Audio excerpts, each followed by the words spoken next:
Does your dog sometimes grab the food off of somebody's plate or snatch something off of the coffee table? It's very common for dogs to lack self-control.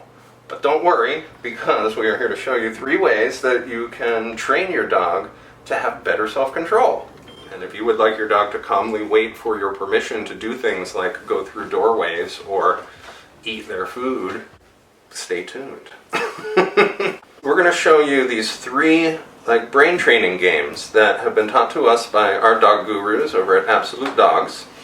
These games, it may seem simple, but what it actually does is it's building new neural pathways in your dog's brain that allow them to exercise self-control. Because what we're teaching them is that there is value in resisting your impulses. Does your dog bite your fingers when you go to give them a treat? Because one of these games really takes care of that, and it was a lifesaver when our dog was still a puppy with razor sharp teeth.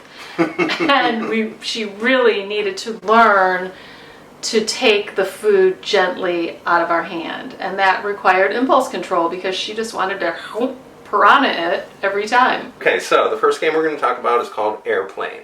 And as you can see, I'm bringing the food slowly towards the dog, and if the dog starts to come towards the food, then I pull it away and then start again, and I try to come from above and below in different angles. And these guys are doing pretty good, but Maui is doing better than Mango. Maui's got a little more self-control than Mango does.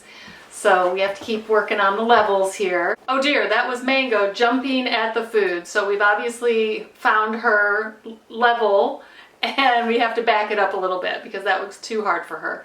I started animating the food just a little bit too much, and the quick hand movements got her attention.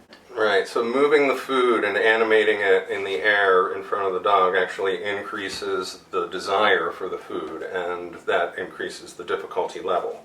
So if your dog is jumping and lunging at the food, you need to kind of back it up a little bit and make it a little bit easier for your dog. Don't make it as tempting. Maybe use a little bit less animation on the food. Maybe use a lower value of food. Mm-hmm. And it shouldn't take long before the dog starts to realize that the only way that they're going to get that food is by exercising self-control. Yeah, and they get it pretty quickly, and it's really important to watch closely when you're doing this because you don't want to frustrate the dog. So as soon as you see that dog disengage from the food, turn their head a little bit or back up a tiny bit, then boom, they get that reward right away. Another thing that we can do to help dogs learn impulse control and self-control is a game called Mouse. So what we're doing here is putting a little mouse cage over the food. And sometimes if the dog is sniffing around and you're really trying to get in there, you might have to really clamp it down and just make sure that the dog knows that you don't want him getting that food. If they get the food, then the game doesn't work. Now, we're not even really using a verbal cue right now.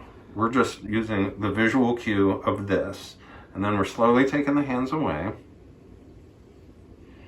And these dogs are being really good, so they get some of the food. Good girls. Be ready to jump back in there and protect the food if they decide to go for it. And then you can start giving them little bits of the pile of food for being good girls. Yes, very nice. And then every now and then, just let them have it. Okay, have it. Okay, get it. Okay, get it. There you go. One important part of thing to say about this game is that this food is their dinner. This is not on top of, we don't want to get your dogs fat. So this is just the normal amount of food that they would eat for their dinner. And instead of just giving them the bowls, we're making them have to work for it. And that's a mouse game. Today we are talking about everyday easy ways to train the dogs. And one of the things is to go through doorways properly. So you always have an opportunity to use this to train them to wait at the doors and to not go bolting out. And it's very helpful. So what you do is you go, do you want to go outside? These guys know this really well, but you open the door really slowly. And if they move towards it, you start to close it again. And they quickly figure out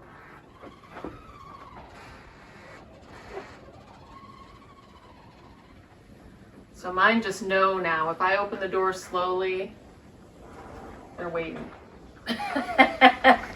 You can play this game at different doors in your house. It's really important to let the dog know that it's not just this one particular door that this rule applies to. This rule applies to all doors.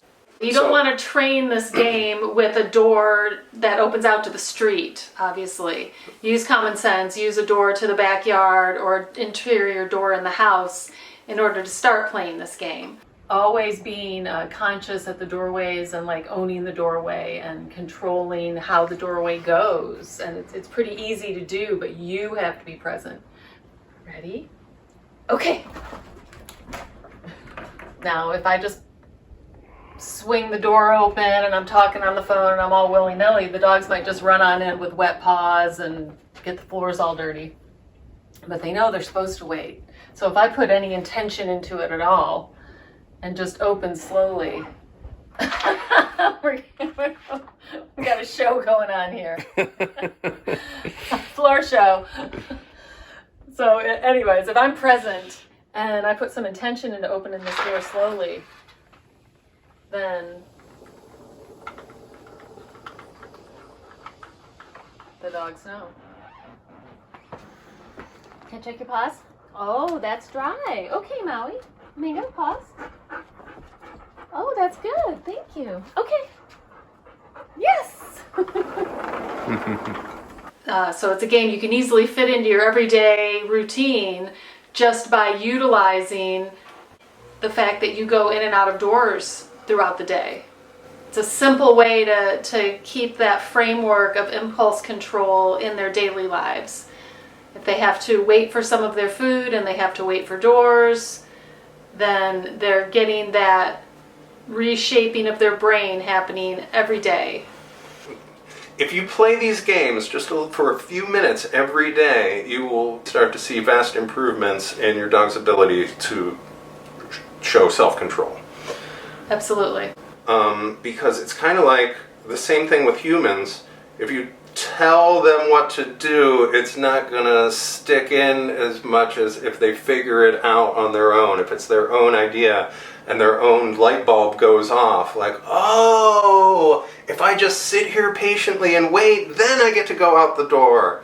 Oh, now I get the game. Okay, so you want that light bulb going off in your dog's brain. That is a new neural pathway being formed. And that's where the magic happens. Also, please consider subscribing to our channel and click the little bell button, and that'll notify you every time we release a new video. Hey! Is that so? Pour on the floor.